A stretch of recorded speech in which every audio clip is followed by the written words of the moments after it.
गुरुर्विष्णु गुरुर्देवो महेश्वरः गुरुः साक्षात् परब्रह्म तस्मै श्री गुरवे नमः।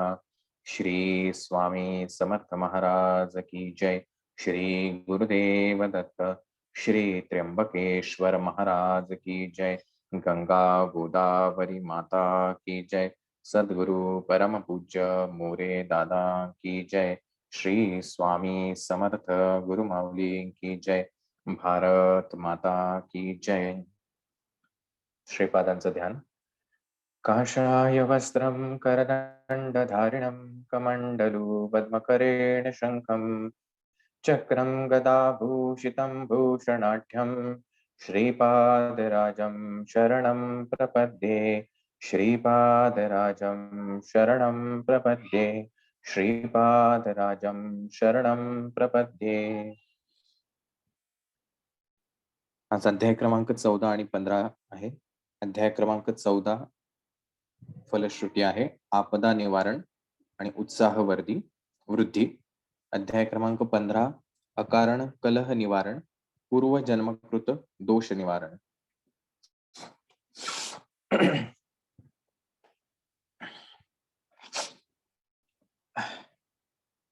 श्रीपादराजम शरणम प्रपद्ये। अध्याय 14 दत्तदासांना अभय प्रदान। मी शंकर भट्ट थोडे दिवस प्रवास करून मुतांकल्लू या गावी पोहोचलो। वाटसरूंना विचारले तेव्हा कळले की अजून थोड्या दिवसातच कुरोपूरला पोहोचेन। श्रीपाद प्रभूंच्या सगुण स्वरूपाच्या दर्शनाची मला ओढ लागली होती। ज्या मार्गावरून मी जात होतो त्याच मार्गावरून एक व्यक्ती हातात ताडीचे पात्र घेऊन येत होता। मला त्या ताडीचा वास असह्य होत होता। तो टाळण्यासाठी मी श्रीपाद प्रभूंचे स्मरण करीत वेगाने पुढे चाललो होतो। ती व्यक्ती सुद्धा आपला वेग वाढवून माझ्याजवळ येऊन पोचली। त्याने विचारले, मी तुझ्याकडे येत असताना तू असे दूर जाणे योग्य आहे का? मी तेवढ्यात म्हणालो, ए तू कोण आहेस? तुझे माझ्याशी काय काम आहे? यावर तो जोरात हसला। त्याच्या ताडीचा उग्र वास आला। मी कोण आहे ते जाणून घेण्या अगोदर तू कोण आहेस, कोठून आलास, कोणीकडे चाललास हे जाणून घेणे योग्य आहे। ताडी विकणारे सुद्धा वेदांतावर बोलण्या एवढे समर्थ आहेत वाटतं। त्याने रस्त्यावरून येणाऱ्या लोकांना हाका मारून बोलावून घेतले। तेथे लोकांचा जमाव झाला। त्यांना तो ताडीवाला गृहस्थ म्हणाला, मित्रांनो, मी या प्रांतात ताडी विकणार आहे। मी धर्माने जगतो। ताडीचे झाडच मला कल्पवृक्ष आहे। मी झाडावर चढून ताडी आणेपर्यंत हा ब्राह्मण माझी वाट पाहत उभा होता। मी ब्राह्मण असून सुद्धा ताडी पिण्याची मला सवय आहे, परंतु माझ्याकडे तुला देण्यास पैसे नाहीत। थोडी ताडी देऊन पुण्य प्राप्त कर, असे तो मला म्हणाला। मी नाही म्हणालो, परंतु जेव्हा मी तयार झालो तेव्हा लोकांची ये-जा सुरू झाली। 4 लोकांसमोर ताडी पिल्याने ब्राह्मणत्वाला दोष लागेल असे वाटून तो नाही म्हणतो आहे। आता माझा वचनभंग होऊन मी महापापी होणार। खरे पाहता आमच्या कुलात ही खूप मोठी संधी आहे। अमूल्य अशी ताडी ब्राह्मणास पिण्यास देण्याने विशेष पुण्य लाभेल या माझ्या आशेवर यांनी पाणी फिरले। हे पूज्य लोक हो, तुम्ही या ब्राह्मणाला धर्मोपदेश करा आणि या पापापासून माझे रक्षण करा। तेथे जमलेले सारे लोक ताडी विकणारे गौड लोकच होते।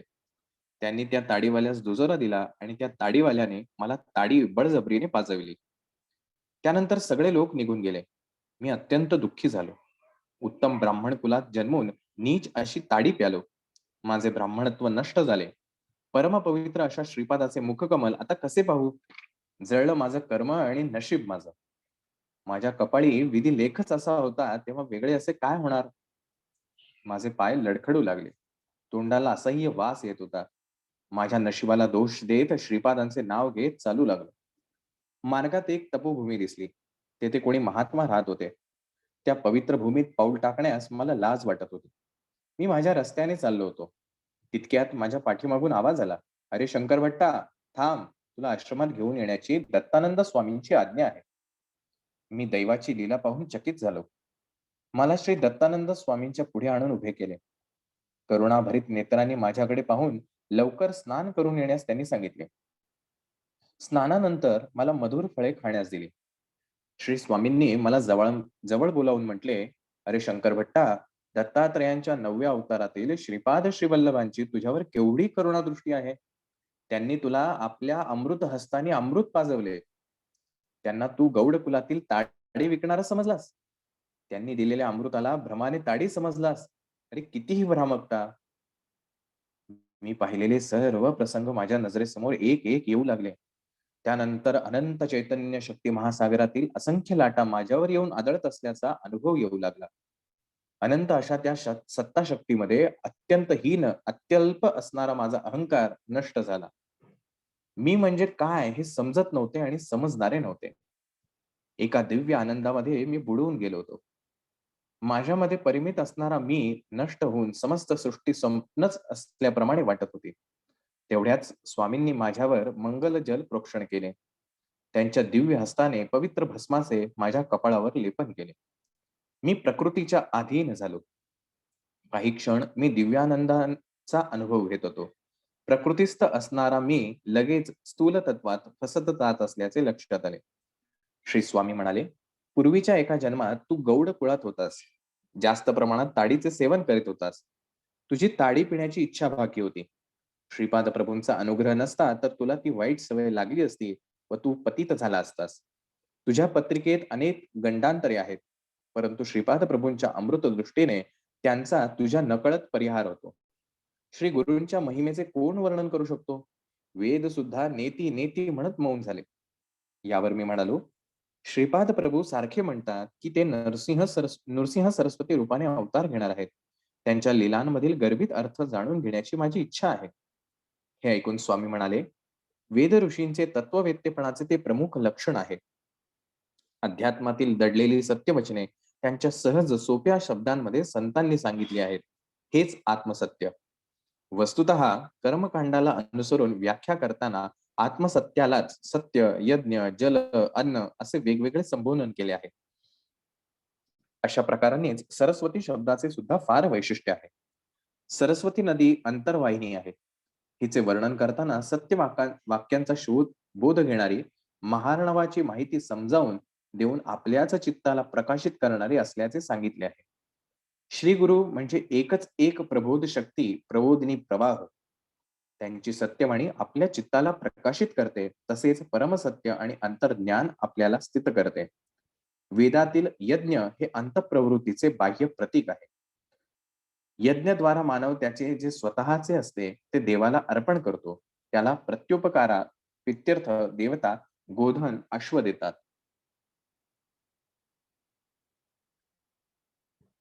गोधन म्हणजे तेज संपदा आणि अश्व म्हणजे शक्ती संपदा. याप्रमाणे देव आपणास तपशक्ती म्हणजे प्रसाद देतात. वेदातील ज्ञान योग्य असणाऱ्यांनाच समजावे म्हणून अत्यंत गुप्त ठेवले आहे. औदुंबर वृक्षाला दिलेले वरदान, नृसिंह सरस्वतींच्या अवताराचे वैशिष्ट्य. श्री महाविष्णू हिरण्यकश्यपूचा संहार करण्यास औदुंबर वृक्षाच्या लाकडी खांबातून नरसिंहांच्या रूपात प्रकट झाले. त्यांनी प्रल्हादाचे रक्षण केले. त्यांनी प्रल्हादाचे रक्षण केले आणि हिरण्यकश्यपूच्या वधानंतर त्याला राज्यावर बसवले. काही कालानंतर दुभंगलेल्या त्या खांबाला पालवी फुटू लागली आणि पुढे त्याचेच औदुंबराच्या वृक्षात रूपांतर झाले. प्रल्हाद विस्मित होऊन त्या औदुंबराच्या वृक्षाची पूजा करू लागला. प्रल्हादाला एकदा औदुंबराच्या झाडाखाली ध्यानस्थ अवस्थेत बसलेल्या दत्तात्रयाने दर्शन दिले व ज्ञानबोध केला. प्रल्हादास द्वैत सिद्धांताविषयी आसक्ती असल्याचे जाणून घेऊन श्री दत्तप्रभूंनी कलियुगात यतिवेश धारण करून दीनजनांचा उद्धार करशील असा आशीर्वाद दिला. परमपवित्र अशा औदुंबर वृक्षाने मनुष्याकृती धारण करून श्री दत्तांच्या चरणकमलावर पडून मला सुद्धा वर द्या अशी प्रार्थना केली. तेव्हा श्री दत्तात्रय म्हणाले, प्रत्येक औदुंबर वृक्षाच्या मुळाशी मी सूक्ष्म रूपात राहीन. तुझ्यामधून नरसिंह देव प्रकट झाल्यामुळे कलियुगात मी नृसिंह सरस्वती नाव धारण करून अवतार धारण करीन असे माझे वचन आहे.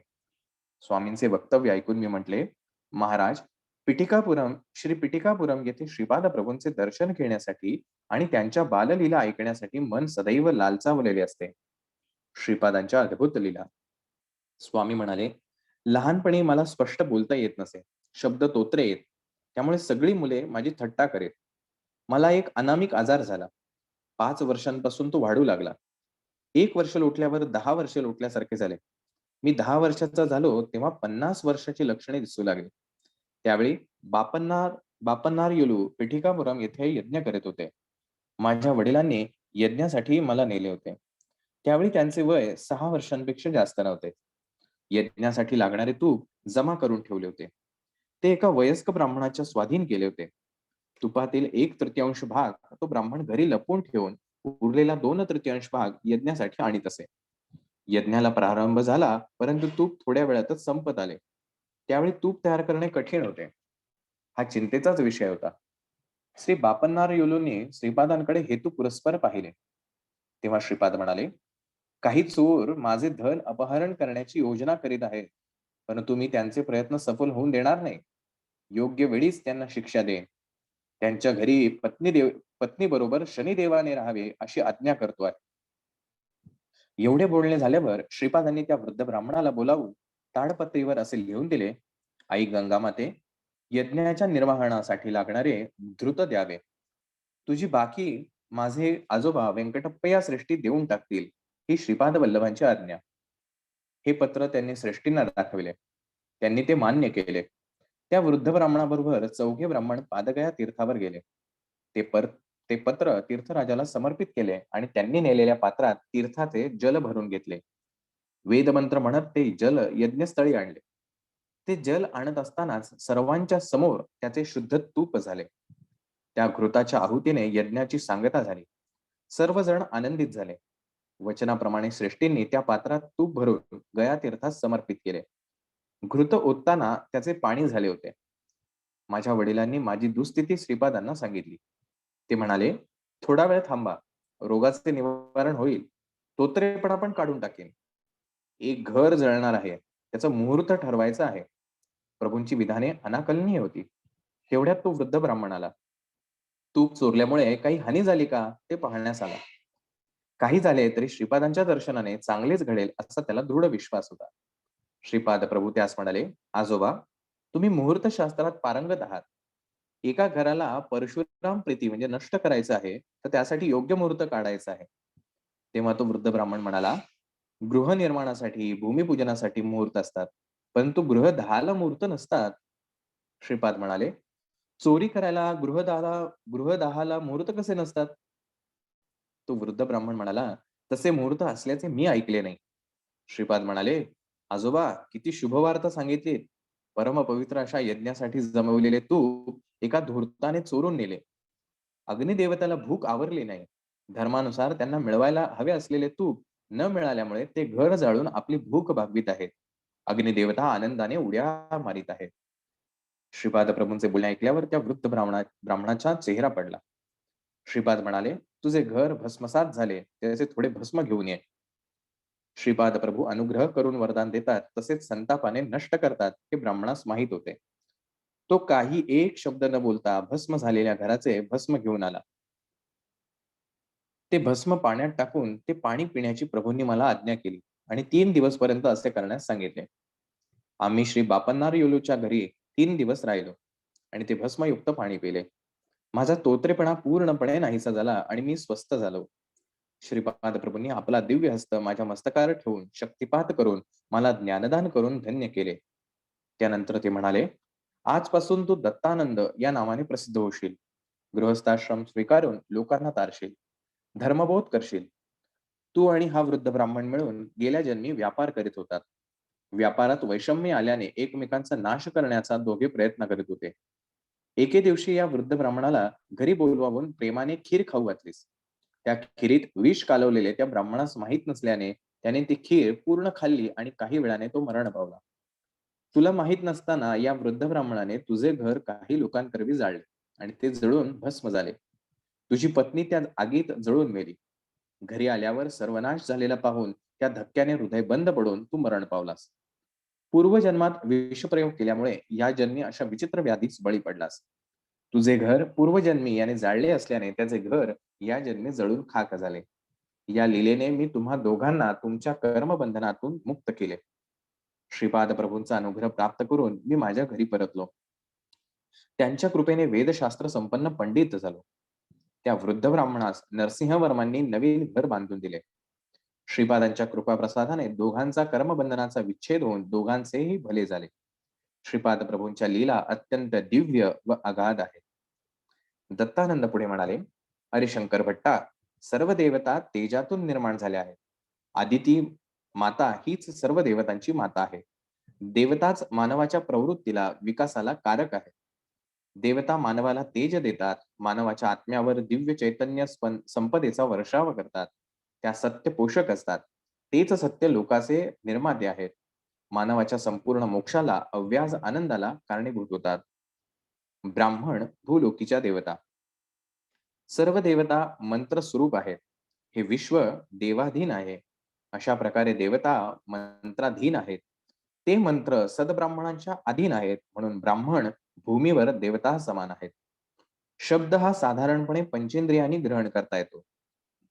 शब्द प्रकाश, गमन, स्पर्श, शीतोष्ण, विस्मृती, बलप्रयोग, वेग, गमन वगैरे अत्यंत थोड्या प्रमाणात असलेले प्राथमिक भाव निवेदन करण्यासाठी मानवाच्या उपयोगात येतात. भाषेची प्रगती होत असताना क्रमाने भाषेमध्ये भावाची विविधता, निश्चितता वाढीस लागते. यासाठी अस्पष्टतेतून निश्चित असे निश्चलत्व भौतिक अंशांमधून मानसिक अंशांमध्ये, व्यक्तातून अव्यक्त भावना अशा पद्धतीने भाषेची वृद्धी होऊन वाढू लागते. पवित्र ग्रंथ पठन के विशेष फलदायी.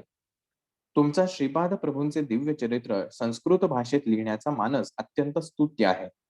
हा संस्कृत भाषेतील ग्रंथ कालांतराने तेलुगू भाषेत अनुवादित केला जाईल. अनुवादित केलेल्या ग्रंथाच्या पठनाचे फल व मूळ ग्रंथाच्या पठनाचे फल सारखेच आहे. श्रीपाद प्रभूंचे चरित्र कोणीही कोठेही पठण केल्यास स्वतः श्रीपाद प्रभू तेथे सूक्ष्म रूपाने राहून ते श्रवण करतात. या संबंधीची एक कहाणी सांगतो, सावधान होऊन ऐक. श्रीपाद 7 वर्षांचे झाले. त्यांचा वेदोक्त विधीने उपनयन संस्कार झाला. त्या काळात संपन्न गृहस्थाच्या घरी असे कार्यक्रम असले म्हणजे चोहीकडे अत्यंत आनंदाचे वातावरण असे. बापन्ना येलूच्या आनंदाला तर सीमा नव्हती. त्यांनी आपल्या जाती बांधवांना दत्त चरित्र ऐकण्यासाठी आमंत्रित केले होते. ते सर्वजण मोठ्या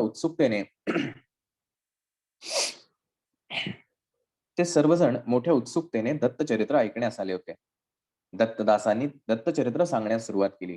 ते म्हणाले, पूर्व युगात अनुसूया आणि अत्रि महर्षी या परमपावन दाम्पत्याला एका पुत्ररत्नाची प्राप्ती झाली. त्याचेच नाव दत्तात्रय असे ठेवले होते. तेच परमज्योती दत्तात्रय सध्या या कलियुगात श्रीपाद श्रीवल्लभ या रूपाने पिठिकापुरम मध्ये अवतरले आहेत. त्या महाप्रभूंचे आज उपनयन झाले. उपनयनानंतर दिव्य तेजस्वी असे आपले प्रभू अधिकच तेजपुंज दिसू लागले. अशा दीनजन उद्धारक असणाऱ्या प्रभूंचे नित्य मांगल्य होऊ दे. हीच कथा ते सारखी सारखी सांगत होते आणि श्रोते तन्मय होऊन ऐकत होते. असे 53 वेळा कथन झाले. दत्तदासांवर श्रीपाद प्रभूंची अमृत दृष्टी पडली. उपनयनानंतर श्रीपाद तेथे असलेल्या ब्राह्मणांना म्हणाले की ते लगेच मालदास सरीच्या घरी जाणार आहेत. जाण्याचे कारण विचारले तेव्हा श्रीपाद म्हणाले, विशुद्ध अंतःकरण असलेल्या दत्तदास माझे चरित्र सांगत आहे. त्याने एकदा सांगितलेला कथाभाग 1 अध्याय असे समजल्यास 53 अध्याय पूर्ण झाले आहेत. माझ्या चरित्रातील 53 अध्याय श्रद्धेने पूर्ण करणाऱ्याला देण्यासाठी असलेले सद्य फलित लगेच त्याला द्यायचे आहे. श्रीपाद प्रभूंच्या भक्त वात्सल्याला जाती कुलाचा भेद नाही. श्रीपाद प्रभूंना दत्तदासांकडे जाण्यासाठी ब्राह्मणांनी अनुमती दिली नाही. तेव्हा श्रीपाद क्रोधावेशाने म्हणाले, तुम्ही कोणालाही पंचम म्हणून नीच जातीच्या लोकांना क्रूरतेने दाबून टाकीत आहात. परंतु त्यांच्यावर माझा कृपा कटाक्ष जास्त असल्याने येणाऱ्या शताब्दींमध्ये ते उन्नत स्थिती राहतील आणि तुमचे ब्राह्मणत्व, तुमचे अधिकार त्यांची सेवक वृत्ती धारण करून धर्मभ्रष्ट कर्मभ्रष्ट होतील. माझे वचन म्हणजे काळ्या दगडावरील रेग आहे. त्यातील एकाही अक्षरात बदल होणार नाही. तुम्हा ब्राह्मणांमधील जे धर्मबद्ध होऊन दत्तभक्ती करीत आपले जीवन व्यतीत करतील त्यांची मी डोळ्यात तेल घालून रक्षा करेन. श्रीपादांच्या क्रोधावेशाला आई वडिलांनी शांत करण्याचा प्रयत्न केला. थोड्या वेळाने ते शांत झाले आणि त्यांनी मौन धारण केले. नेमके त्याच वेळी दत्तदासांच्या घरी श्रीपाद वल्लभांनी त्यांच्या दिव्य मंगल स्वरूपात दर्शन दिले. त्यांनी प्रेमभराने समर्पण केलेली मधुर फळे स्वीकारली. त्यांनी दिलेले दूध प्रेमाने घेतले. त्यांनी आपल्या दिव्य हस्ताने सर्वांना मिठाईचा प्रसाद दिला आणि दत्तदासांच्या घरी असणाऱ्या प्रत्येकाला त्यांनी आशीर्वाद दिला. बाबा शंकरवट्टा, पाहिलेस का श्रीपाद प्रभूंचे प्रेम? ते भावनेनेच संतुष्ट होतात. त्यांना कुल, गोत्राशी, भौतिकातील परिस्थितीशी काहीही संबंध नसतो. दत्तप्रसाद अंत्यकुलातील व्यक्तीने जरी आपणास दिला तरी त्याचा भक्तिभावाने स्वीकार करावा. त्याच्याकडे दुर्लक्ष केले अथवा प्रसाद अस्वीकार केल्यास आपण कष्ट नष्टांना बळी पडतो. श्रीपादाची भक्तांना सांगितलेली 12 अभयवचने. 1. माझ्या चरित्राचे पारायण होत असलेल्या प्रत्येक स्थळी मी सूक्ष्म रूपात असतो. 2. मनो, वाक, काय, कर्मणा मला समर्पित असलेल्या साधकांचा मी डोळ्यात तेल घालून सांभाळ करतो. 3. श्री पिठिकापुरममध्ये मी प्रतिदिन मध्यान्हकाळी भिक्षा स्वीकारतो. माझे येणे दैव रहस्य आहे. 4.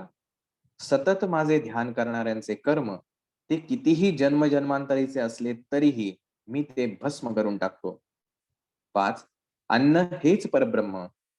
अन्नोम रामचंद्राय.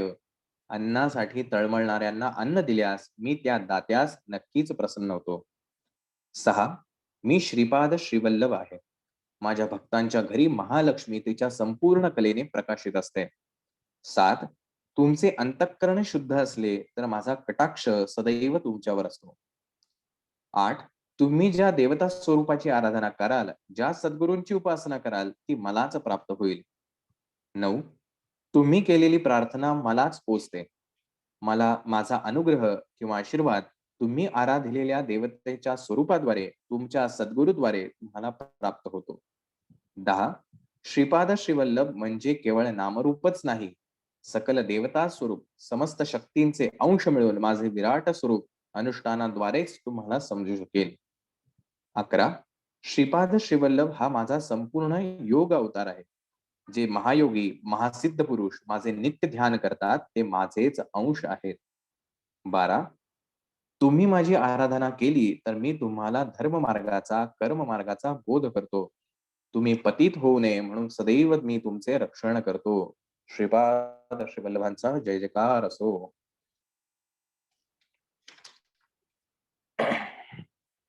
श्रीपादराजम शरणम प्रपद्ये. अध्याय 15. बंगारप्पा सुंदरराम शर्मा वृत्तांत. मी शंकर भट्ट श्री दत्तानंदांकडून परवानगी घेऊन प्रवासास सुरुवात केली. रस्त्याने जाताना मला तहान लागली आणि मी जवळच्या एका विहिरीजवळ गेलो. पाणी काढण्यासाठी तेथे एक पोहरा सुद्धा होता. मी पाणी किती आहे ते पाहावे या उद्देशाने आत डोकावले तेव्हा मला एक विचित्र दृश्य दिसले. विहिरीच्या आतल्या बाजूला असलेल्या झाडाच्या फांदीला धरून एक व्यक्ती वर खाली कोलांट्या उड्या घेत होता. त्या अपरिचित व्यक्तीने माझ्याकडे मोठ्या प्रेमपूर्ण नजरेने पाहिले आणि म्हणाला, "अरे शंकर भट्टा." मला आश्चर्य वाटले. माझे नाव त्याला कसे कळले असेल? मी त्याला उत्सुकतावश विचारले, "आपणास माझे नाव कसे कळाले?" तो अपरिचित गृहस्थ म्हणाला, "नुसते नावच नाही, तर तू श्रीपाद प्रभूंचा भक्त आहेस आणि त्यांच्या भेटीसाठी कुरुगड्डीस जात आहेस, हे सुद्धा मी जाणतो. तुला भेटण्यासाठीच मी तुझी वाट पाहत आहे."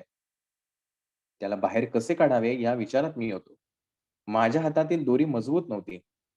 माझ्या मनातील भाव ओळखून तो पुण्यपुरुष म्हणाला, "प्रापंचिक बंधाने संसार कुपात पडलेला मानव, तू बंधरहित असलेल्या या विचित्र योग प्रक्रियेमधील आत्मानंदात मग्न असलेल्या मला कसा बाहेर काढू शकणार? माझं मीच उठेन. आपल्याला शक्ती कमी पडल्यास श्रीपाद प्रभू करुणेने शक्तीचा अनुग्रह करतात." असे म्हटल्यानंतर निमिषार्धात तो माझ्या शेजारी उभा होता. मी संभ्रमित झालो.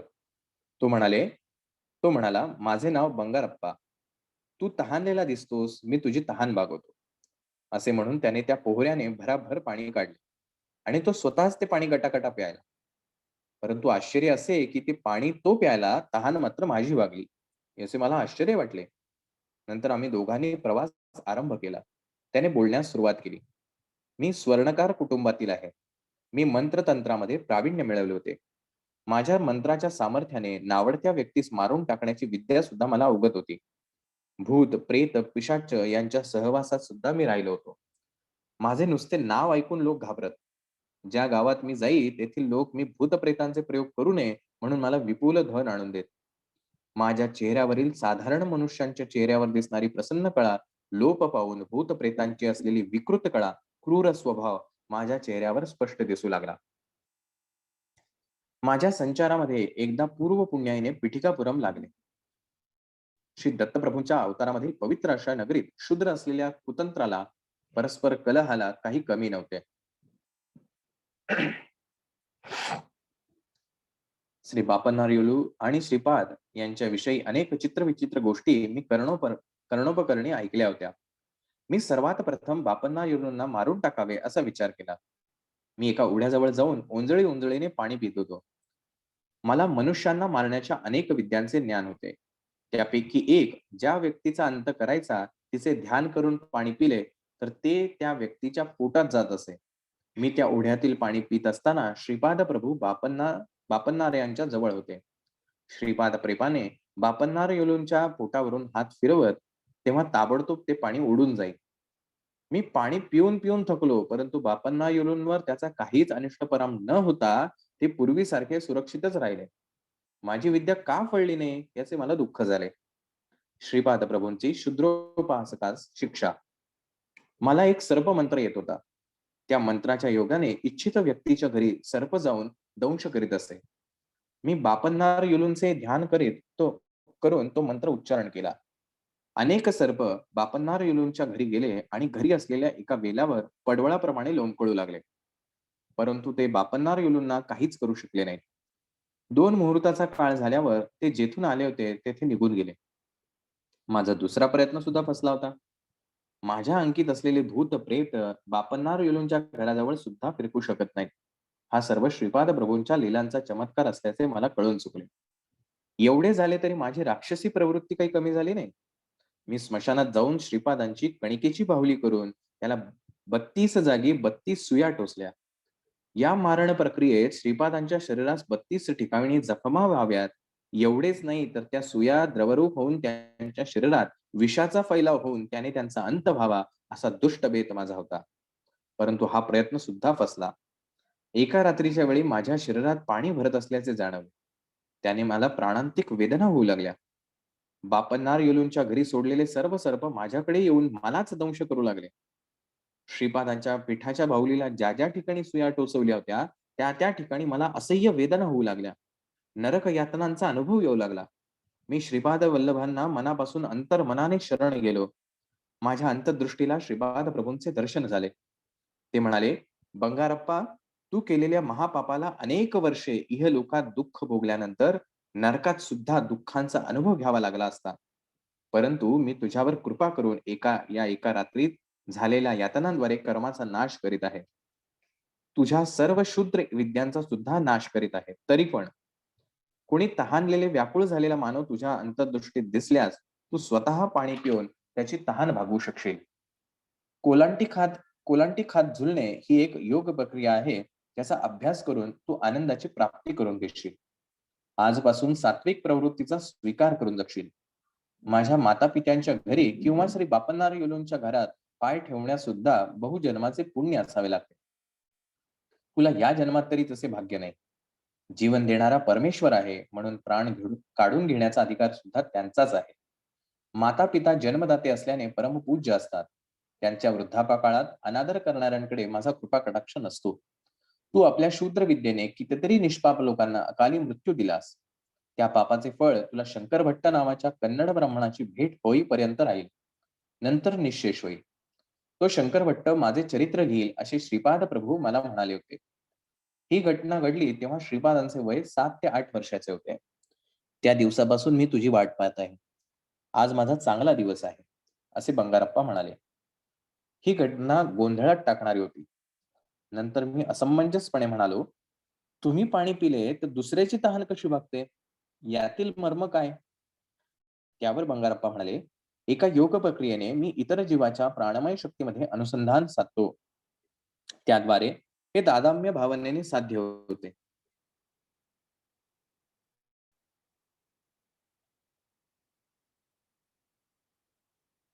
रामायणकाली किष्किंधा नगरीचा वानर राजा वालियास एका योग प्रक्रियेद्वारे त्याच्या समोर युद्धास आलेल्या योद्ध्याच्या शक्तीच्या दुप्पट शक्ती प्राप्त होत असे. या कारणानेच श्रीरामाने झाडाच्या मागे लपून त्याचा वध केला होता. विश्वामित्र महर्षींनी राम लक्ष्मणांना बला अतिबला नावाच्या 2 अत्यंत पवित्र मंत्रांचा उपदेश केला होता. या मंत्रातील स्पंदनांच्या प्रभावाने प्राणशक्तीची सिद्धी करता येते. मानवाच्या शरीराच्या शुद्धीक्रमाच्या 12 अवस्था आहेत. श्रीरामांचा देह 12व्या अवस्थेत होता. श्रीपादांचा देह सुद्धा 12व्या अवस्थेत असल्याने त्यांच्यातील अनंत शक्ती, अनंत ज्ञान, अनंत व्यापकत्व सहज सिद्ध असे आहे. साधन मार्गातील 7 भूमिकांचा विचार. मानव त्याच्या विकासात सप्त भूमिकेत असतो. पहिल्या भूमिकेत स्थूल देहेंद्रिय, सूक्ष्म देहेंद्रिय एकाच वेळी उपयोगात आणू शकतो. दुसऱ्या भूमिकेत सूक्ष्म देहेंद्रियांच्या आधारे सूक्ष्म प्रपंच अनुभवत छोटे छोटे चमत्कार करण्याचे सामर्थ्य प्राप्त होते. तिसऱ्या भूमिकेत सूक्ष्म शरीराच्या द्वारे दूर प्रयाण करता येते.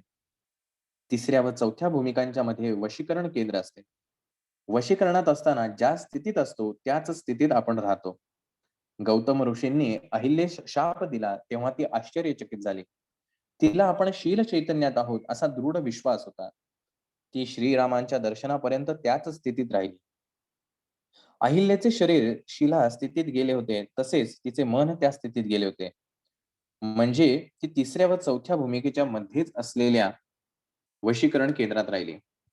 श्रीरामाची पायधूळ लागताच तिचे मनोपुष्प विकसित झाले आणि ती स्वतःच्या सहज स्थितीत आली.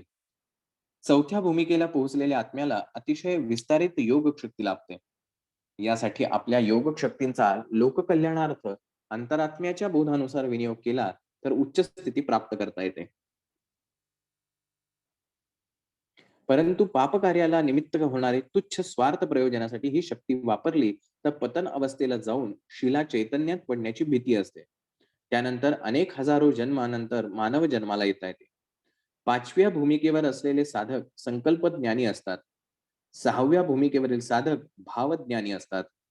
संकल्प ज्ञानी साधक दैवी साक्षात्काराबरोबर प्रापंचिक कलाप सुद्धा चालवितात.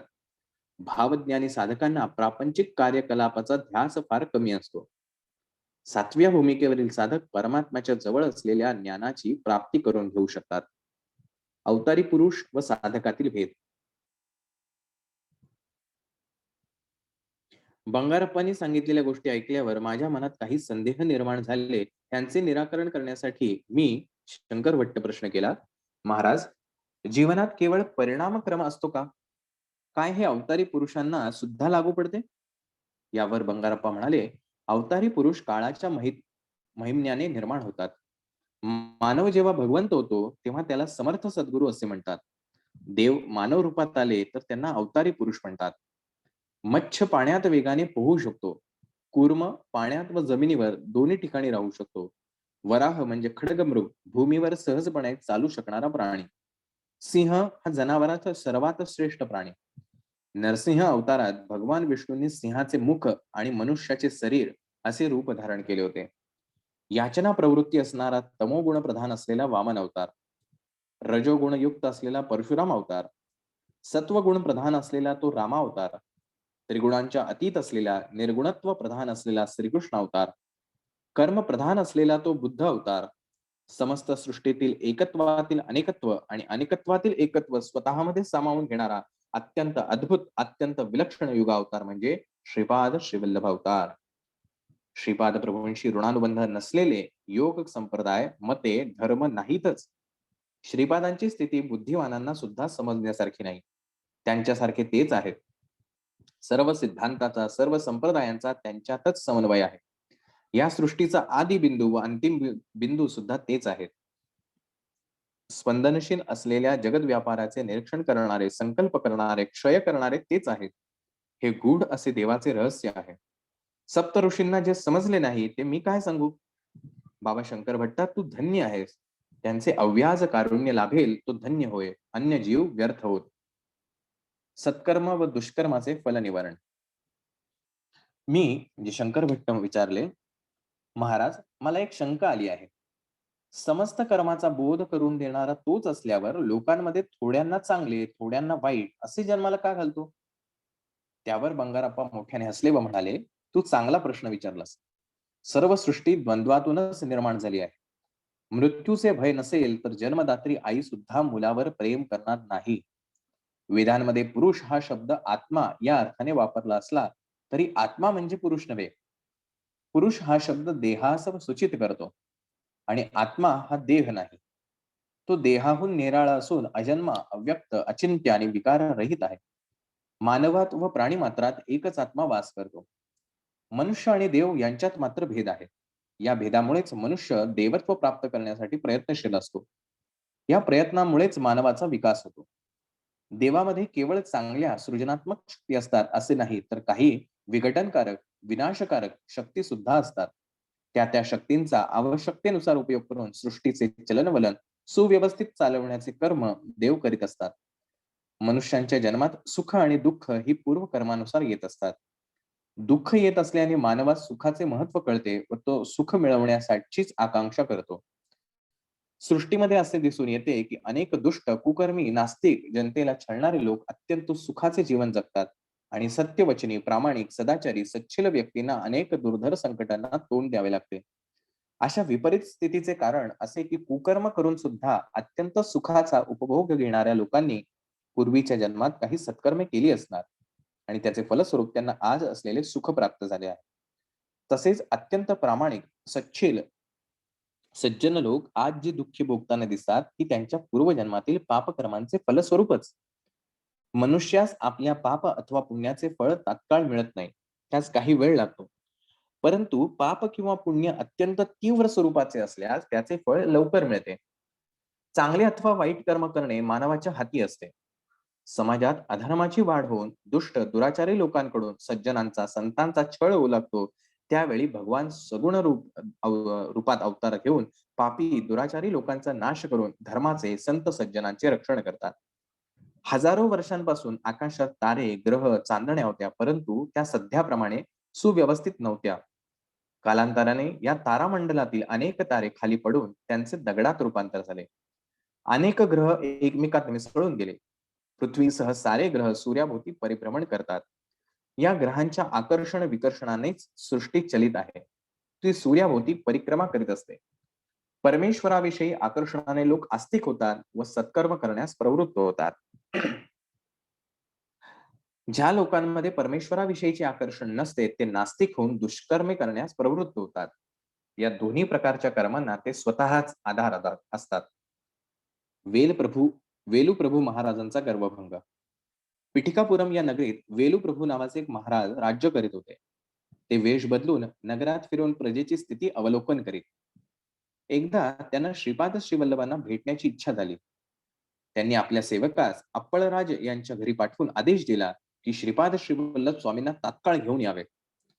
घरात स्वामींचे आजोबा बापन्नाचार्युलू होते. सेवकांनी त्यांना राजाज्ञा सांगितली. आजोबांनी स्वामींना सांगितले, पिठिकापुरमच्या महाराजाने तुला भेटीस बोलावले आहे. श्रीपाद म्हणाले, तात, राजाच्या मनात भक्तिभाव नाही. तो अहंकारपूर्ण वृत्तीने मला येण्याची आज्ञा करतोय. त्याला वाटते आपण महाराज आहोत, आपली सत्ता सर्वांवर चालते. आपण म्हणू तसे झाले पाहिजे. परंतु माझे दर्शन एवढे सोपे नाही हे तो जाणत नाही. मी महाराजांच्या भेटीसाठी जाणार नाही. स्वामी राजाच्या सेवकाला म्हणाले, तुमचे महाराज केवळ या पिठिकापुरमचे राजे आहेत, परंतु मी तर समस्त विश्वाचा चक्रवर्ती सम्राट आहे. तुमच्या महाराजांना सांगा की माझ्या दर्शनाची इच्छा असल्यास स्वतः आपण आमचे घरी यावे. येताना गुरुदक्षिणा व चक्रवर्ती सम्राटास शोभेल असा नजराणा घेऊन यावे. हे स्वामींचे वक्तव्य ऐकून अप्पळराज व त्यांचे पिता बापन्नाचार्युलू यांनी आपसात विचारविनिमय करून सेवकांना निरोप देऊन पाठवून दिले. सेवकांनी स्वामींचा निरोप राजास कळविला. तो ऐकून महाराज अत्यंत संतप्त होऊन म्हणाले, मी या नगरीचा महाराजा आहे. माझ्या आज्ञेचे श्रीपाद श्रीवल्लभ कसे उल्लंघन करू शकतात ते मीच पाहतो मी. एवढे वाक्य बोलताच भोवळ येऊन सिंहासनावरून खाली पडले. सारे सेवक सिंहासनाजवळ धावले. त्यांनी राजास पाणी पाजून सावध करण्याचा प्रयत्न केला, परंतु त्यांची सर्व शक्ती गेल्याप्रमाणे होऊन भयंकर अशा नरक यातना होऊ लागल्या. तत्काळ राजपुरोहित श्री कोटसुंदर शर्मा यांना बोलावणे पाठविले. त्यांनी महाराजांची परिस्थिती पाहून स्वतः श्री दत्तात्रयांची श्रद्धाभावाने पूजा करून तीर्थप्रसाद महाराजांना आणून दिला व विभूती कपाळाला लावली. राजपुरोहित म्हणाले, पाहिलत ना माझ्या अर्चनेचा परिणाम. आपण श्रीपाद श्रीवल्लभांच्या दर्शनाची इच्छा केली ती व्यर्थ आहे, कारण ते स्वतः श्री दत्तप्रभूंचे अवतार आहेत. त्यांच्या पूजेने लहान सहान सिद्धी प्राप्त होतात. बापन्नाचार्य बापन्नाचार्युलूंना सुद्धा त्यांच्यामुळेच मंत्रसिद्धी प्राप्त झाली आहे. श्री व्यंकट शास्त्री हा धूर्त वैश्य स्वामींना अनेक सिद्धी प्राप्त आहेत असा प्रचार करीत असतो. महाराज, आपण बलवान असला तरी श्री स्वामींना बांधून आणणे योग्य नाही व ते आपल्या फायद्याचे सुद्धा नाही. महाराज राजपुरोहिताला म्हणाले, श्रीपाद श्रीवल्लभांनी काही दुष्ट शक्तींचा उपयोग करून आम्हास त्रस्त केले आहे. यावर आपण काही उपाय सुचवावा. राजपुरोहित म्हणाले, महाराज, आपण विद्वान ब्राह्मणांकडून श्री दत्त पुराणाचे पारायण करून घ्यावे. स्वयंभू दत्तात्रयांची पूजा करून समाराधना करावी आणि ब्राह्मणांना भूदान, सुवर्णदान, अन्नदान करावे. असे केले असता श्री दत्तप्रभू प्रसन्न होऊन आपली व्याधी पूर्ण बरी करतील. राजाने राजपुरोहितांच्या सांगण्याप्रमाणे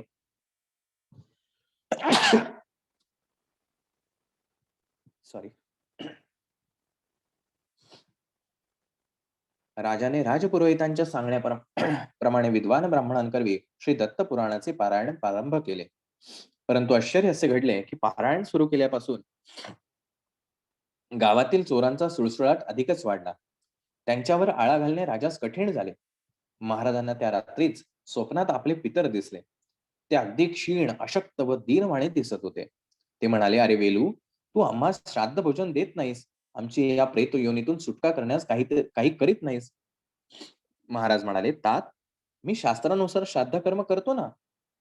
पितर म्हणाले, परंतु ते आम्हाला काही मिळत नाही. ब्राह्मण मात्र खाऊन पुष्ट होत आहेत. राजाने व ब्राह्मणांनी दोघांनी श्रद्धायुक्त अंतःकरणाने मंत्रोच्चारासह श्राद्ध कर्म केल्यास आम्हास त्याची प्राप्ती होईल. पितरांच्या वक्तव्याने राजास रात्री निद्रा सुद्धा आली नाही. याच वेळी त्याची उपवर सुंदर अशी कन्या भूतबाधेने पीडित होऊन केस मोकळे सोडून विकट हास्य करीत घरातील सर्व वस्तू रागारागाने घराबाहेर फेकू लागली. ती जेवणास बसली की अन्नात किडे दिसत व ते अन्न ती फेकून दे. तिच्या अंगावरील कपड्यांना एकदम आग लागे. अशा प्रकारे महाराजांना सर्व बाजूंनी संकटांनी घेरले. त्यांची स्थिती अत्यंत दयनीय झाली. राजास सहाय्य करणाऱ्या राजपुरोहिताची स्थिती सुद्धा अत्यंत शोचनीय झाली होती. त्याची सौम्य, सोज्वळ स्वभावाची पत्नी एकाएकी अत्यंत क्रोधित स्वभावाची होऊन पतीच्या शिरावरच भांडे आपटू लागली. त्याच्या मुलाने प्रत्यक्ष राजपुरोहितालाच दोरखंडाने घरातील एका खांबास बांधून ठेवले. त्याला जेव्हा भूक लागली तेव्हा त्याच्या समोर एक गवताचा भारा ठेवून तो न खाल्ल्यास पोळवण्यास सुरुवात केली. पारायणासाठी निवडलेले ब्राह्मण पारायण संपवून जेवण करून घरी येताच त्यांना घरी धुमाकूळ घालणारी भूत प्रेते दिसत होती. ती पाहून बिचारे ब्राह्मण अगदी घाबरून जात. ती भूते ब्राह्मणांना म्हणत, तुमच्या महाराजांनी असंख्य पापे केली आहेत. आम्हास आमच्या पतीपासून दूर करून अतोनात छळ केलाय. तुम्ही राजाने वाम मार्गाने मिळवलेले धन दान रूपात घेतले, त्यामुळे आम्ही तुम्हास त्रास देत आहोत. ही सर्व परिस्थिती पाहून ब्राह्मण, राजपुरोहित आणि स्वतः महाराज अगदी घाबरून गेले. त्यांना यातून कशी सुटका करून घ्यावी हे कळेना. अत्यंत भयभीत होऊन महाराज राजपुरोहितांना म्हणाले, दत्तपुराणाच्या पारायणामुळे सर्व दुःखे नाहीशी होऊन सुखप्राप्ती होईल असे वाटले होते. परंतु सारे काही विपरीतच घडले. त्यांना आता श्रीपाद श्रीवल्लभ स्वामींच्या सामर्थ्याची कल्पना आली आणि आपण केलेल्या करणीवर पश्चाताप झाला. महाराज राजपुरोहित आणि ब्राह्मणास घेऊन श्री स्वामींच्या दर्शनास गेले. ते सर्वजण स्वामींना शरण गेले आणि क्षमा याचना केली. क्षमाशील, दयाघन अशा श्रीपाद राजांनी मोठ्या उदार अंतःकरणाने त्यांचे अपराध क्षमा केले. ते म्हणाले, या सृष्टीमध्ये प्रत्येक जण हा सेवकच असतो. मी जेव्हा प्रसन्न होतो तेव्हा त्या सेवकाला सेवेचे जास्तीत जास्त फळ प्रदान करतो. परंतु अप्रसन्न झाल्यास सेवेचे अगदी कमीत कमी फळ देतो. मंदिरातील स्वयंभू दत्त मीच आहे. कालाग्नी रूपात असलेले श्री दत्तरूप माझेच आहे. मी जीवांच्या उद्धारासाठी या श्रीपाद श्रीवल्लभ रूपात अवतरलो आहे. श्रद्धायुक्त अंतःकरणाने माझी भक्ती केल्यास मी प्रसन्न होतो. माझे आई वडील सौ सुमती आणि श्री अप्पळराज हे प्रत्यक्ष श्री लक्ष्मी आणि भगवान विष्णूच आहेत. माझे आजोबा एका जन्मामध्ये लाभाद महर्षी होते. माझा जन्म गणेश चतुर्थीस झाला. मी पुढील नृसिंह सरस्वतींच्या अवतारात माझे आजोबा श्री बापन्नाचार्योलून सारखा दिसेन. मी त्या अवतारात जेव्हा गंधर्वपूर या क्षेत्री निवास करेन त्यावेळी भूत प्रेतांची त्यांच्या योनीतून सुटका करेन. विपुल धन, दौलत, शक्ती, सामर्थ्य असले तरी त्याचा कधी गर्व करू नये. संपत्ती ही सत्य मार्गाने मिळवलेली असावी, वाम मार्गाने मिळवलेली नसावी. वाम मार्गाने मिळवलेली संपत्ती दुःख, क्लेश, अशांती, वैमनस्य, अपपर भावासच कारणीभूत ठरते. प्रत्येकाच्या पापपुण्याचा हिशोब चित्रगुप्ताकडे असतो. तुमचे पाप नष्ट होण्यासाठी मला शरण येऊन आर्त भावाने श्रीपाद श्रीवल्लभा दत्तात्रेया दिगंबरा अशी हाक मारल्यास मी तुमच्या सर्व पापाचे दहन करून तुम्हास पुण्यात्मा करेन. हे महाराजा, तू सत्य असलेले असत्य सांगितलेस आणि असत्य असलेले सत्य प्रतिपादन केलेस. त्यामुळे तुला इतक्या संकटांना तोंड द्यावे लागले.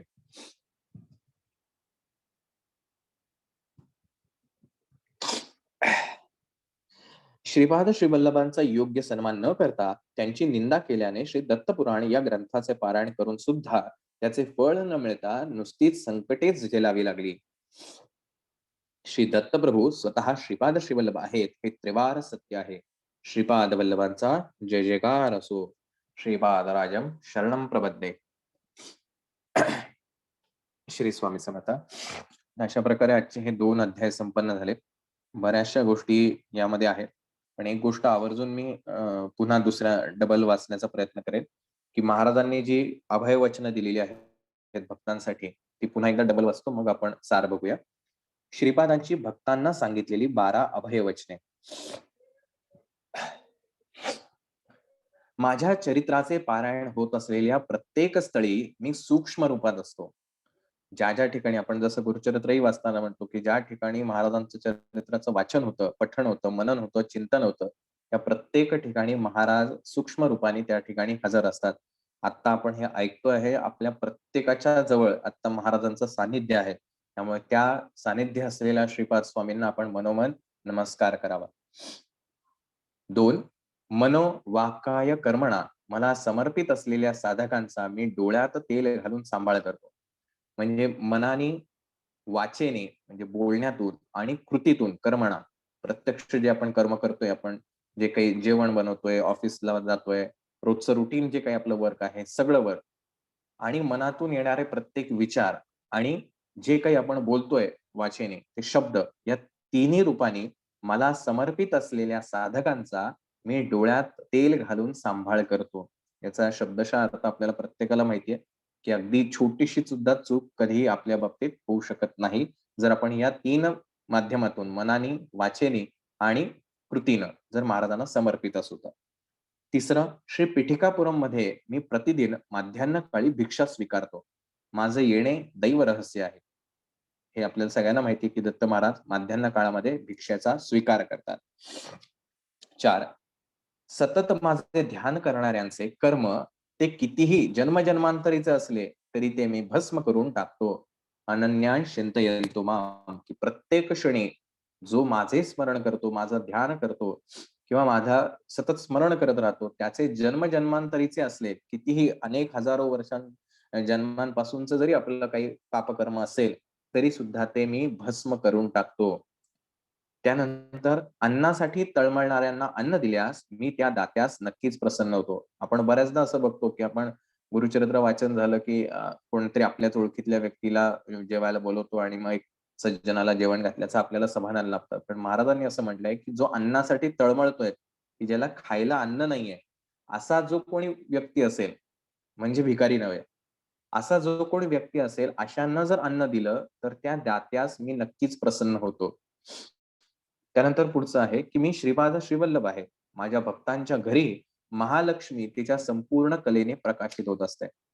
म्हणजे जर आपण खऱ्या अर्थाने महाराजांचे, स्वामी महाराजांचे, दत्त महाराजांचे भक्त असू, सेवेकरी असू, तर आपल्या घरी महालक्ष्मी तिच्या संपूर्ण कलेने प्रकाशित असते. म्हणजे आपल्याला लक्ष्मी, अष्टांग लक्ष्मी जी आहे, तिचा सदैव आशीर्वाद असतो.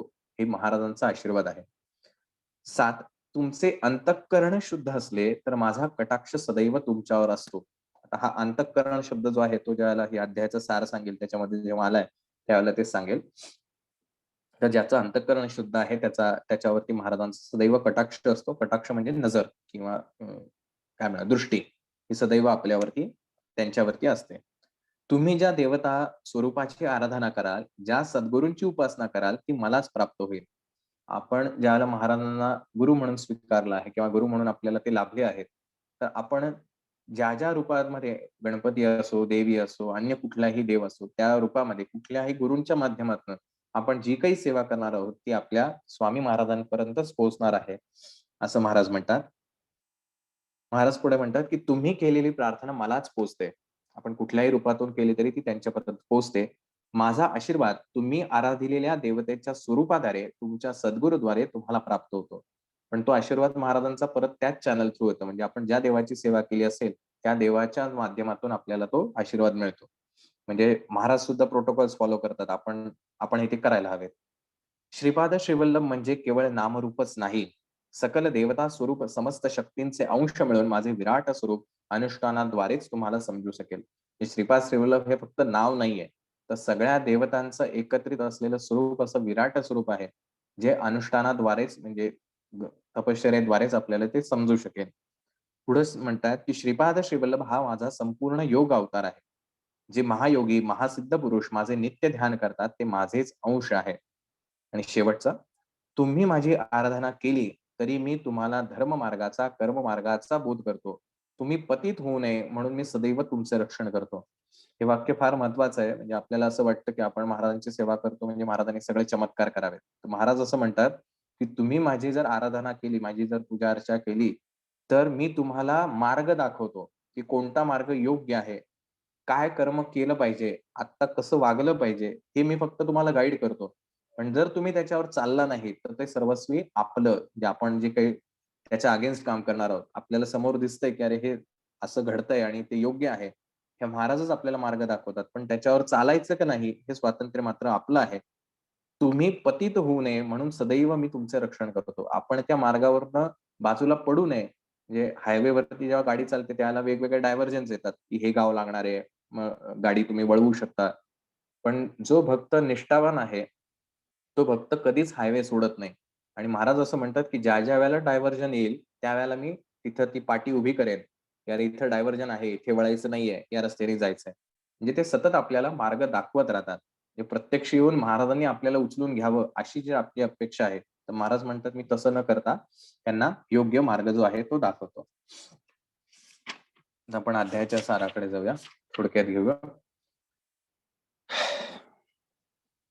ती पहिली गोष्ट आपण बघितली की शंकर भट्ट चाललेले असतात आणि त्या ठिकाणी तो ताडीवाला म्हणजे दारू जी आहे ती दारू जी पाजणारा व्यक्ती आहे तो त्या ठिकाणी येतो आणि तो म्हणतो की मला तुला दारू पाजायचीच आहे. मग वेगवेगळे ड्रामा होतो, तिथं नाटक होतं आणि तो व्यक्ती त्या शंकर भट्टाला दारू पाजतो. हे दारू पाजल्यानंतर आता हा पुढचा क्रम थोडासा अत्यंत महत्वाचा आहे, की ती दारू पाजल्यानंतर त्या शंकर भट्टाला अत्यंत वाईट वाटतं, की आपण श्रेष्ठ अशा ब्राह्मण कुलात जन्मलेला आहोत. आपलं पवित्र आचरण आहे. आपण श्रीपाद स्वामींच्या दर्शनासाठी जाणार आहोत. हा सगळा घटनाक्रम आणि मध्येच ही दारू इतक्या पद्धतीने पाजली. आता मी अपवित्र झालो आणि इतक्या निकृष्ट असलेला मी आता काय महाराजांचं दर्शन घेणार आणि काय करणार? हे इतकं त्याच्या मनाला ती टोचणी लागते.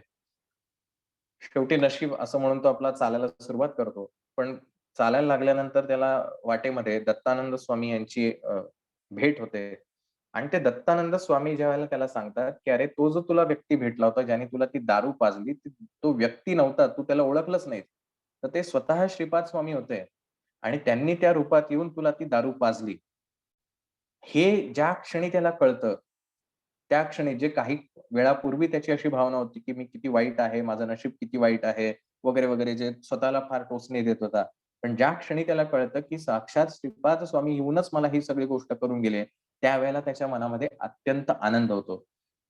याचा अर्थ ज्यावेळेला एखाद्या गोष्टीचं रिअलायझेशन होतं किंवा त्याला काय म्हणतात ज्ञान प्राप्त होतं आपल्याला त्या गोष्टीचं, त्यावेळेला ती गोष्ट त्या क्षणी संपुष्टात आलेली असते. म्हणजे वाळिंबेताई जर आत्या असतील इथं तर त्यांना ही गोष्टीची जाणीव झाली असेल कारण त्यांचा अनुभव तसाच होता. तर ज्या क्षणी तुम्हाला कळतं नेमकं काय आहे, त्या क्षणी सगळी मागची कर्म एका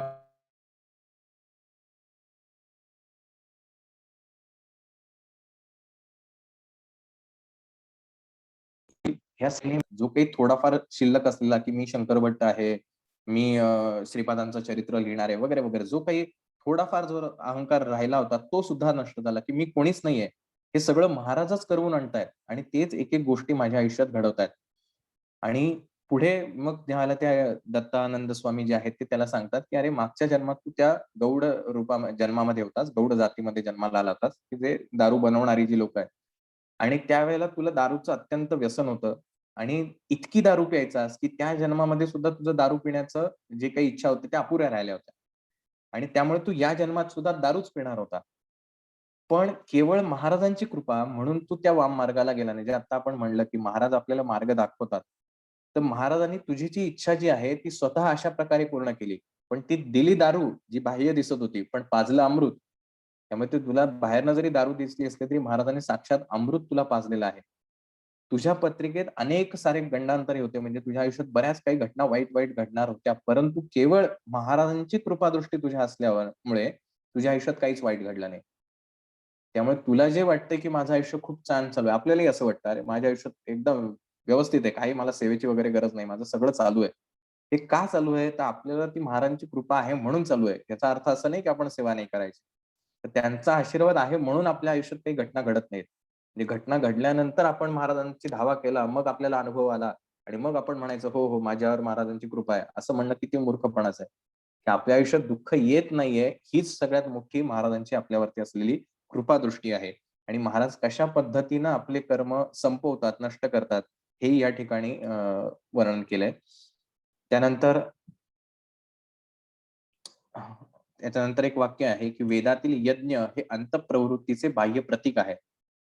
म्हणजे काय? तर आपण जे हवन म्हणतो, की मी हवन करतोय, मी या देवाचं हवन करतोय. हे हवन हे फक्त प्रतीक आहे. आतमध्ये ही मनामध्ये प्रत्यक्ष कृती घडली पाहिजे, की त्या देवतेला आपण आपलं समर्पण करायचं असतं आणि तो असतो यज्ञ. म्हणून ते असं लिहिलंय, की यज्ञ हे अंतःप्रवृत्तीचे केवळ बाह्य प्रतीक आहे. केवळ तो डेमो दाखवायचा म्हणून आपल्याला तो यज्ञ करायचा आहे. पण त्याचं प्रत्यक्ष आतमध्ये कृती काय व्हायला पाहिजे? फक्त स्वाहा नाही म्हणायचं. ते मनातून ते समर्पण व्हायला पाहिजे, की जे काही आपल्यातलं न्यूनत्व आहे, ते आपल्याला सगळं नष्ट करायचं आहे. त्याला म्हणतात यज्ञ. आणि हे ज्यावेळेला आपण आंतररूपाने करतो, त्यावेळेला देवता आपल्याला काय देते? तर गोधन आणि अश्वशक्ती. जे आपण संकल्पामध्ये म्हणतो, की गोधन द्यायचंय, अश्वशक्ती द्यायची तर गोधन म्हणजे तेज, चैतन्य आणि अश्व म्हणजे शक्ती. या 2 गोष्टी देवांच्या द्वारे यज्ञ केल्यामुळे आपल्याला प्राप्त होतात. आणि हे वेदांमधलं जे ज्ञान आहे, हे म्हणजे ज्यांची पात्रता आहे त्यांनाच समजावं म्हणून ते गुप्त ठेवलंय असं या ठिकाणी लिहिलंय. त्यानंतर औदुंबराचं महात्म्य दिलेलं आहे, की औदुंबराच्या ठिकाणी म्हणजे त्या औदुंबराच्या लाकडामधून लक्ष्मी नरसिंहांचा अवतार झाला आणि त्यावेळेला प्रल्हादाला आशीर्वाद दिल्यानंतर तो औदुंबर सुद्धा त्या ठिकाणी मनुष्य रूपात प्रकट झाला आणि त्यांनी विनंती केली, की मला पण आशीर्वाद द्यावा.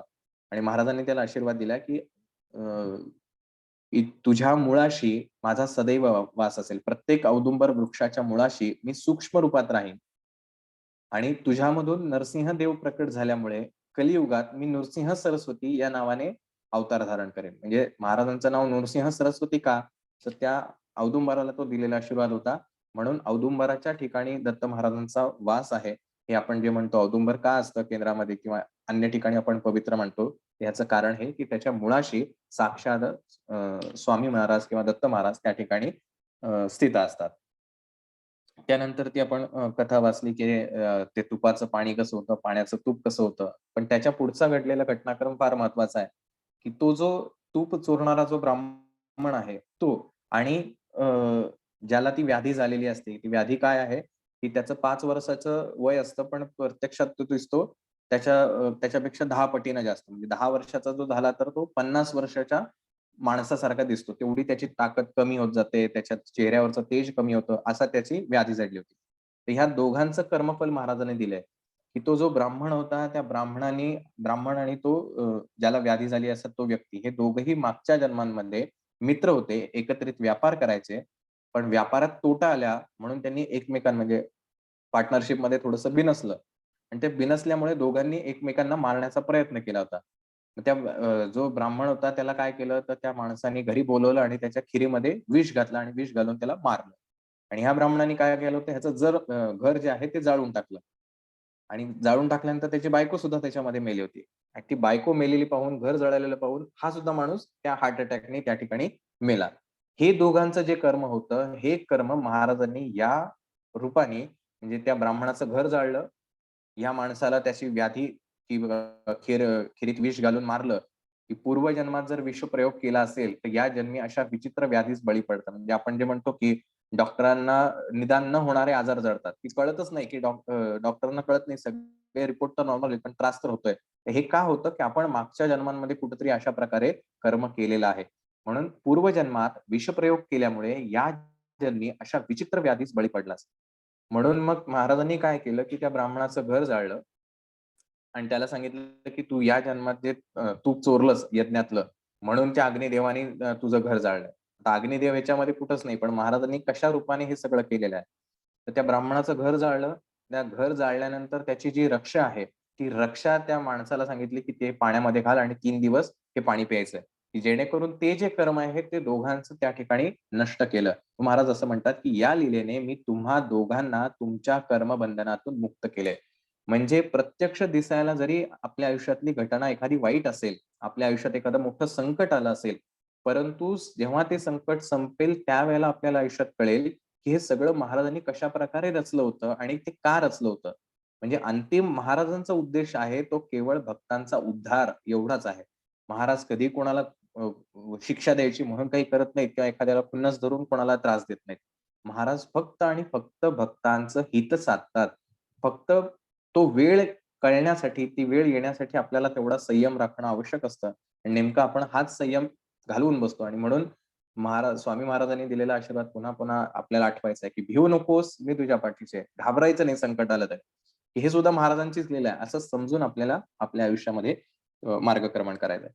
त्यानंतर सर्व देवता मंत्र स्वरूप आहेत, की देवतांची शक्ती कुठे आहे? त्यांच्या मंत्रामध्ये. आपण जे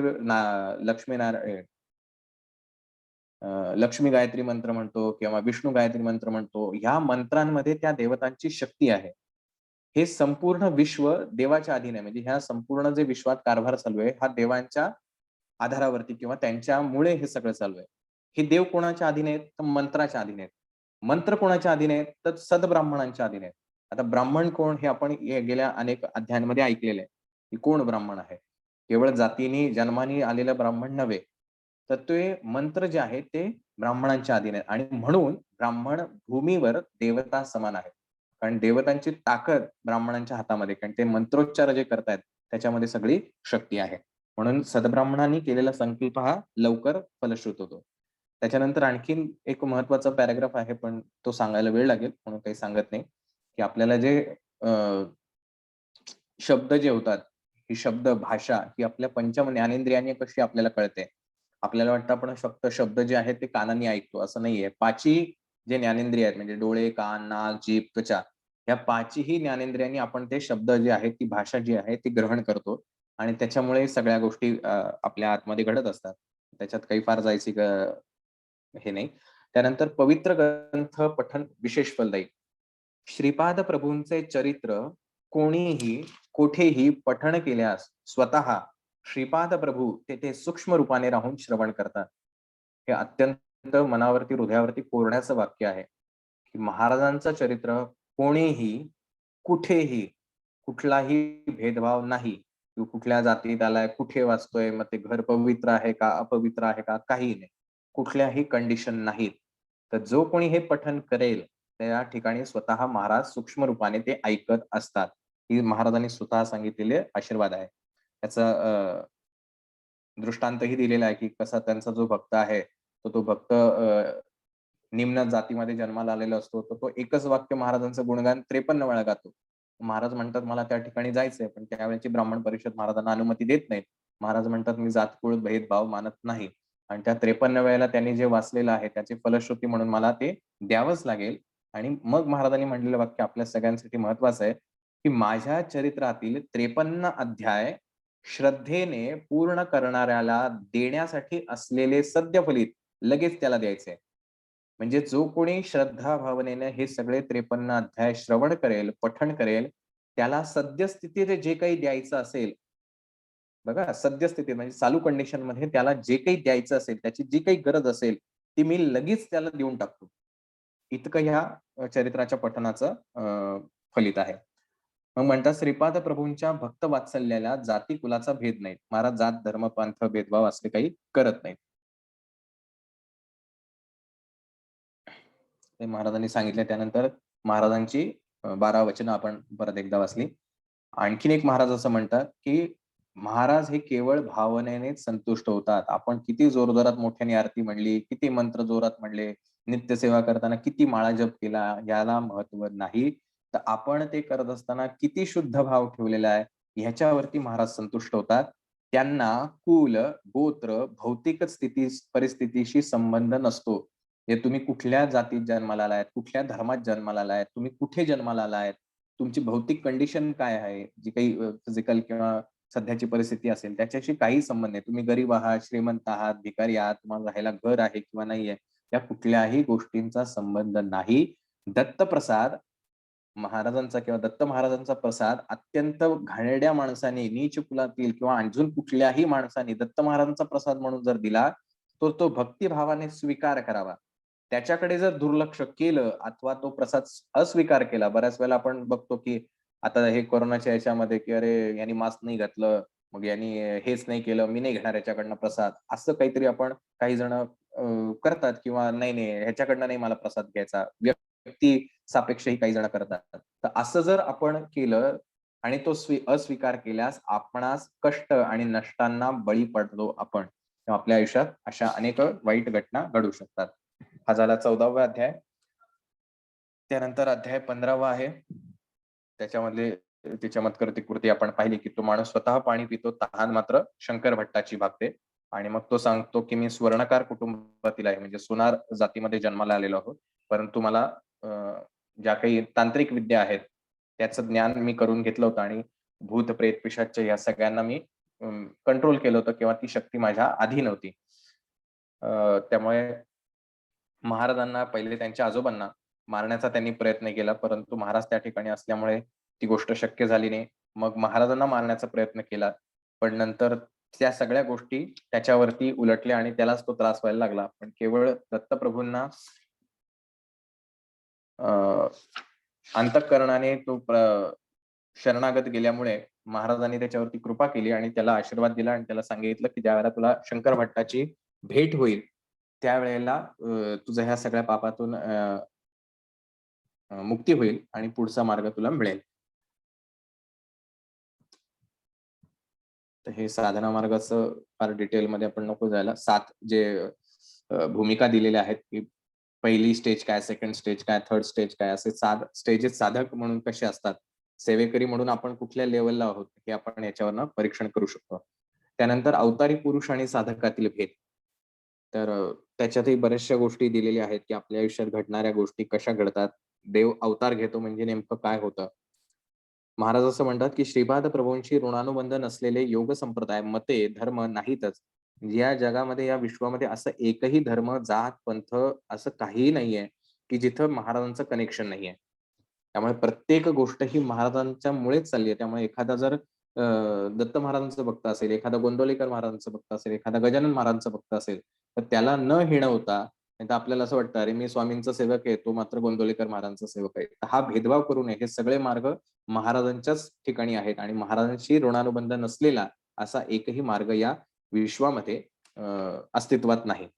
आता हा पुढचा जो भाग आहे अत्यंत महत्वाचा आहे. कारण हा प्रश्न आपण बऱ्याचदा विचारतो, की मी एवढी सेवा करतो, मी सगळं चांगलं करतो, पण माझ्याच आयुष्यात आयुष्यात वाईट होतं आणि जो काहीच करत नाहीये, वाईट वागतोय लोकांशी, फार दुष्टपणे वागतोय, त्याच्या आयुष्यात मात्र सगळं चांगलं होतंय. हे असं का होतंय?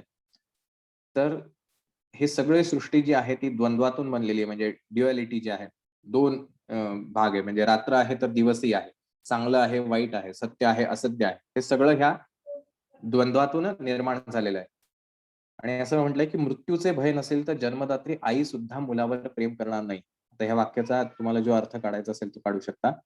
वेदांमध्ये पुरुष हा शब्द आत्म्याच्या रूपाने आलेला आहे. वेदांमध्ये 2 भाग सांगितलेले आहेत, की ही संपूर्ण सृष्टी 2च भागांमध्ये डिव्हाईड आहे. एक म्हणजे प्रकृती, एक म्हणजे पुरुष. पुरुष म्हणजे परमात्मा किंवा आत्मा आणि प्रकृती म्हणजे तो आत्मा सोडून बाकी उरलेलं सगळं जे आहे ते आहे. आणि ही सृष्टी या पुरुषासाठी तयार झालेली आहे. प्रकृतीमुळे पुरुष नसतो. म्हणजे आपल्याला जे हवं आहे, ते आपल्याला मिळू शकतं कारण आपल्यामुळे ती इच्छा आहे. त्या इच्छेमुळे आपण नाहीये. आता हे थोडंसं गूढ आहे. आपण फार डिटेलमध्ये नको जायला, उशीर होईल परत. मानवात आणि प्राणीमात्रात एकच आत्मा वास करतो. मग आता हे आपल्याला का आयुष्यात भोगावं लागतं? मग त्यांनी असं शंकर भट्टांनी असा प्रश्न विचारला, की तुम्ही म्हणताय हे सगळंच जे काही सृष्टी बनली ही सगळी महाराजांच्याच इच्छेने होतीये, सगळंच तसं आहे. मग वाईट का घडवतात महाराज? सगळं चांगलंच घडवायला पाहिजे ना. तर त्या ठिकाणी उत्तर असं दिलंय, की मनुष्याच्या जन्मात सुख आणि दुःख ही पूर्वकर्मानुसार येतात, की त्याच्या आयुष्यात जे काही चांगलं वाईट होते ते सगळं त्याच्या पूर्वकर्मानुसार येतात. दुःख येत असल्याने मानवास सुखाचे महत्त्व कळते व तो सुख मिळवण्यासाठीच आकांक्षा करतो, की आपल्या आयुष्यात दुःख येतं, त्याची जाणीव होते, की हे वाईट आहे म्हणून आपण चांगल्याची अपेक्षा करतो. पण आपल्याला जर कळून सुद्धा नाही हे वाईट आहे, पण आता मी काहीच करू शकत नाही, असं जर केलं तर आयुष्यात आपल्याला कधीच सुख येणार नाही.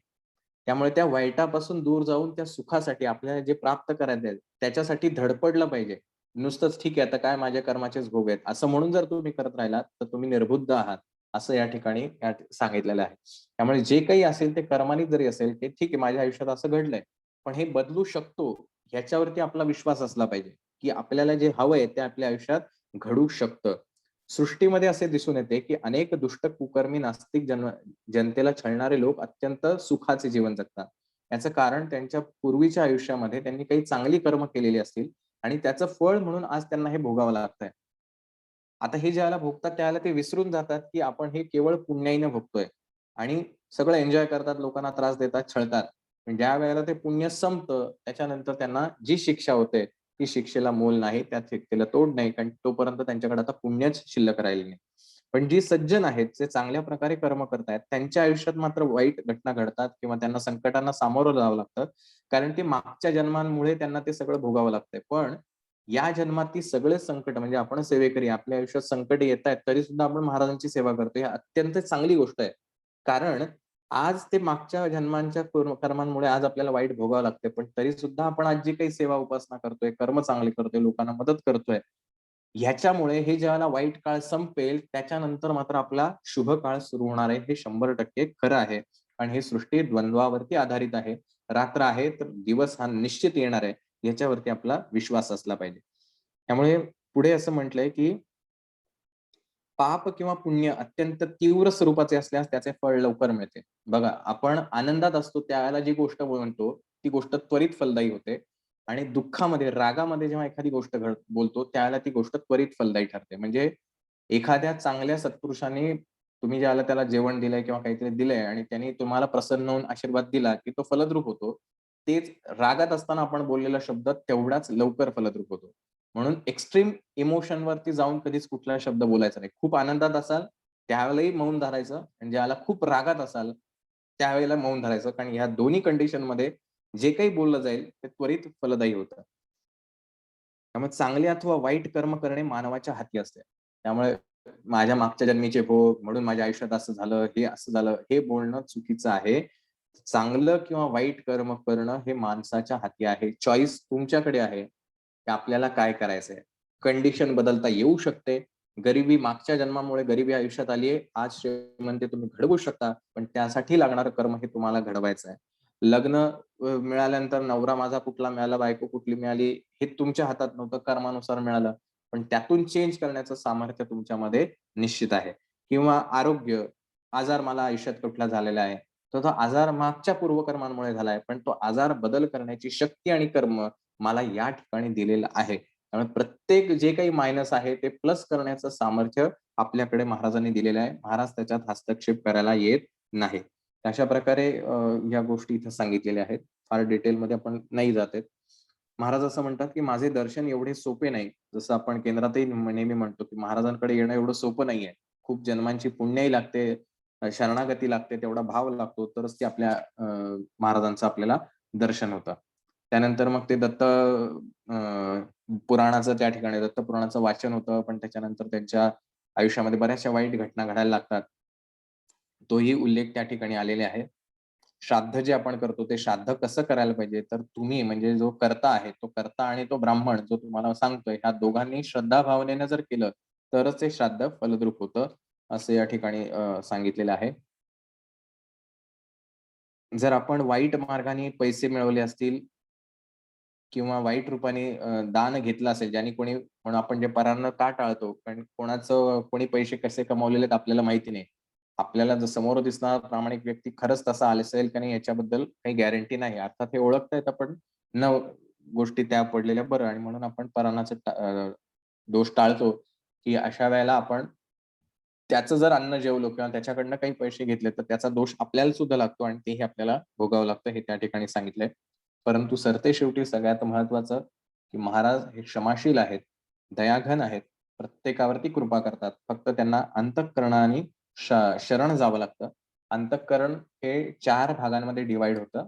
मन, बुद्धी, चित्त आणि अहंकार. हे 4 एकत्रित मिळून त्याला अंतःकरण म्हणतात.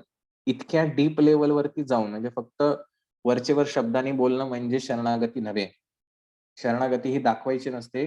की ज्याची त्यांनी करायची असते ती बरोबर त्या भगवंताला कळते आणि त्याचे रिझल्ट त्याला मिळतात. त्यामुळे अशा अंतःकरणाने जो शरण जातो त्याच्यावरती महाराज त्या क्षणी प्रसन्न होतात आणि त्याला जी काही गोष्ट हवी असेल ती महाराज त्या ठिकाणी देतात. महाराज विपुल धन, दौलत, शक्ती, सामर्थ्य असले तरी त्याचा गर्व करू नये हे सांगतात, की आपली जी काही परिस्थिती असेल ती आपल्या कर्माने आहे, चांगली आहे, पण त्याचा सत्तेचा रुबाब, पैशाचा रुबाब, गर्व हे न करता साधं राहावं, सात्विक वृत्तीने जगावं एवढं महाराज या ठिकाणी सांगतात. आणि सगळ्यात शेवटी शेवटचं वाक्य, की योग्य सन्मान न करता त्यांची निंदा केल्याने श्री दत्तपुराण या ग्रंथाचे पारायण करून सुद्धा त्याचे फळ न मिळता नुसतीच संकटे झेलावी लागली. ती नुसतीच पारायण केली म्हणून त्याचं फळ चांगलंच मिळेल असं नाही. तर ती जी करत होते ती करत असताना महाराजांची इथं चालू असलेली निंदा म्हणजे महाराजांचं करायचं आणि गुरुमाऊलींना नावं ठेवायचं, की त्यांनी केलेल्या एखाद्या गोष्टींना नावं ठेवायचं. आपण केलेले स्वामीचरित्र, गुरुचरित्र, जपमाळ ह्या सगळ्याला आपल्याला व्यर्थ फळ मिळणार आहे. म्हणून आपण पूर्ण श्रद्धावान राहून आपण ह्या सद्गुरूंशी प्रामाणिक राहून आपण जर ही सेवा केली तर हे श्रीपाद चरित्र असलेलं अक्षरसत्य असलेला हा ग्रंथ त्याच्यातले आशीर्वाद तंतोतंत आपल्या आयुष्यात घडतील. त्यामुळे परिस्थिती कितीही बिकट असली, कितीही वाईट असली तरी पूर्ण श्रद्धेने आपण महाराजांना शरण गेलो तर महाराज निश्चित याच्यातून वाचवतात. हेच त्रिकालबाधित सत्य ह्या श्रीपाद चरित्रातून लिहिलेलं आहे. आता हळूहळू आपण कुरवपूरला जाण्याच्या मार्गावरती आहोत. तर शंकर भट्ट जे आहेत ते कुरवपूरला आता जवळ आलेले आहेत. त्यामुळे ज्या क्षणी ती महाराजांची भेट होणार आहे त्याच्यानंतरचं जे पुढचं चरित्र आहे, उत्तर चरित्र, ते अजून मोहक आहे, अजून ज्ञानाने भरलेलं आहे.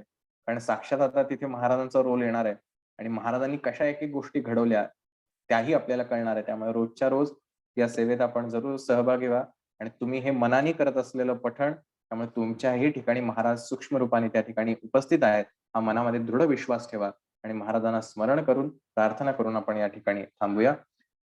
गुरुर्ब्रह्मा गुरुर्विष्णू गुरुर्देवो महेश्वरः गुरु साक्षात परब्रह्म तस्मै श्री गुरवे नमः. श्री स्वामी समर्थ महाराज की जय. श्री गुरुदेव दत्त श्री त्र्यंबकेश्वर महाराज की जय. गंगा गोदावरी माता की जय. सद्गुरु परम पूज्य मोरे दादा की जय. श्री स्वामी समर्थ गुरु माऊली की जय. भारत माता की जय. श्रीपादराजं शरणं प्रपद्ये.